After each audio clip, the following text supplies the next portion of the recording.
ડાકોર આવતા પદયાત્રીઓની સલામતી અને સુરક્ષા માટે ખેડા પોલીસ તંત્ર સજ્જ।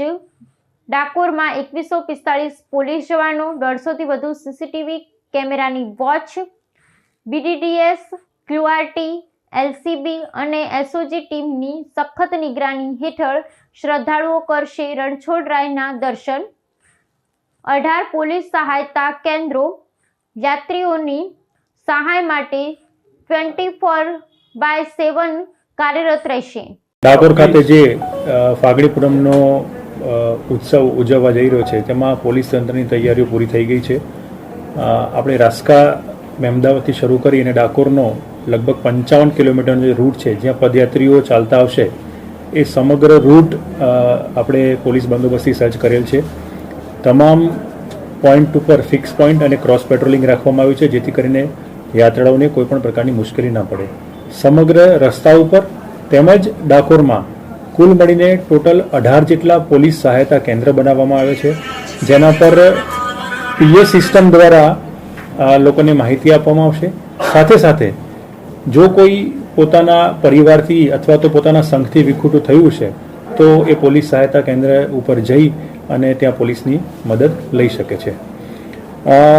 ડાકોરની વાત કરીએ તો ડાકોરનો જે બંદોબસ્ત છે એ ટોટલ 8 સેક્ટરમાં વિભાજિત કરવામાં આવે છે જેમાં 1 SP, 15 DYSP, 32 PI, 108 PSI, 3 SRP company અને કુલ 2145 પોલીસ જવાનોનો બંદોબસ્ત એ ડાકોર ખાતે બંદોબસ્તમાં હાજર રહેશે।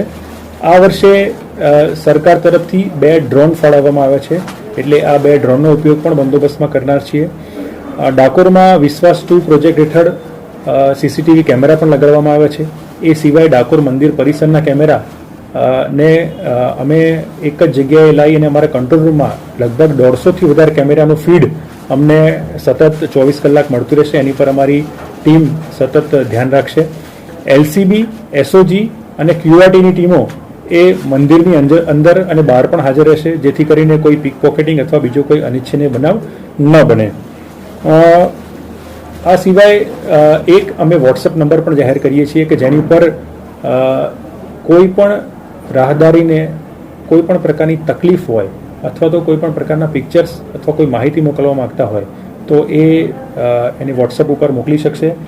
7211134777 ફરીથી 7211134777 આ અમારો વોટ્સએપ નંબર છે। 24/7 ચાલુ રહેશે જેની પર તમામ લોકો માહિતી મોકલી શકે છે। અમારી પીએ સિસ્ટમ ઉપર અમે મંદિરના દર્શનના સમય જે છે એ પણ અમે જાહેર કરતા રહીશું જેથી કરીને લોકોને દર્શન કરવામાં સરળતા રહે। ખાસ કરીને સાહેબ એક એવો પણ મેસેજ છે કે તમામ રૂટ ઉપર કોઈ ડીજે કે લાઉડસ્પીકર કે સ્ટેજ પ્રોગ્રામ નહીં થઈ શકે એવો પણ એક મેસેજ છે। ડીજે રૂટ ઉપર કોઈ સંઘવાળા લાવતા નથી પરંતુ કદાચ કોઈ જગ્યાએ ક્યાંય નાના મોટા સંઘ હોય એ પોતાની સાથે નાનું લાઉડ સ્પીકર લઈને આવે તો એમાં કોઈ પ્રતિબંધ છે નહીં। સર, કેટલાય મેસેજ આવે છે તે અત્યારે પોસ્ટ ઓફિસનો વાયરલ થયો છે કે ભાઈ બોમ્બ ચૂડાઈ દેવાની ધમકી છે, એવી કોઈ ધમકીઓને પહોંચવા માટે કેવો બંદોબસ્ત? મેં આપને કહ્યું કે આ જે તમામ મહેકમ છે એની સાથે અમારા કંટ્રોલ રૂમના નંબરો પણ તમામની પાસે છે। જો આ પ્રકારની કોઈ પણ પરિસ્થિતિ થશે તો અમારી બીડીડીએસ ટીમ પણ સાથે છે, ક્યુઆરટી ટીમ પણ અહીં અમારી સાથે છે, એલસીબી એસઓજીની તમામ સજ્જ ટીમો અને સિનિયર ઓફિસરનું સુપરવિઝન સાથે તમામ પરિસ્થિતિને પહોંચી વળવામાં આવશે। સાહેબ, કોઈ મંત્રી કે સીએમ સાહેબ કે કોઈ મુલાકાત લેવાના હોય એવો કોઈ મેસેજ? હાલ પૂરતો તો કોઈ મેસેજ નથી। મિનિસ્ટર્સ આવશે, જ્યાં આપણે કલ્ચરલ કાર્યક્રમ છે ત્યાં મિનિસ્ટર્સ આવશે પણ હજુ એમનું એક્ઝેક્ટ કોણ આવશે અને ક્યારે આવશે એ કાર્યક્રમ અમારી પાસે નથી।